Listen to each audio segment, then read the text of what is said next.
आजमगढ़ का राजा। यह एक काल्पनिक कहानी है, विचारधारा का एक अनुभव स्वतः जो लेखक के जीवन में प्रकट हो जाता है। आजमगढ़ का राजा बड़ा ही सटीक निशानेबाज था।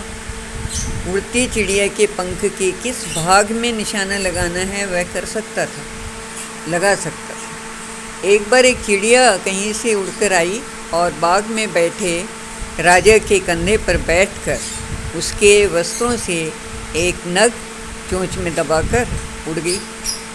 राजा अपने हुनर में पारंगत था ही। उड़ती चिड़िया के चोंच पर निशाना लगाकर नग नीचे गिरा दिया। खिदमतगार हतप्रभ थे। उठाकर देखा, उसमें चिड़िया की चोंच का एक टुकड़ा फंस गया था। वह नग राजा ने अपने मुकुट पर लगाने का आदेश दिया। चोंच इस तरह फंस गई थी कि लाख प्रयास करने के पश्चात भी नग के सामने ही चोंच आ रही थी। राजा की मानसिकता ठहरी। राजा ने बोला कि नग सामने आना यानी कि मेरी हार, चोंच की जीत, और यदि निकाल दो चोंच तो मेरी जीत का अपमान। राजा के मान का प्रश्न था, अतः कई राज्यों के राजपुरोहितों से राय ली गई।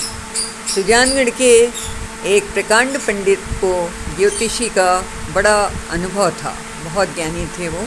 वह कई जन्मों की बात बता सकते थे। वे बोले, राजन, पिछले जन्म में यह नग आपकी पतिव्रता पत्नी की अंगूठी में था, जिसे नौकर ने चुराकर मादक पदार्थों का सेवन किया और आपकी पत्नी आपके अपने सुहाग की निशानी खो जाने से दुनिया को अलविदा कह गई।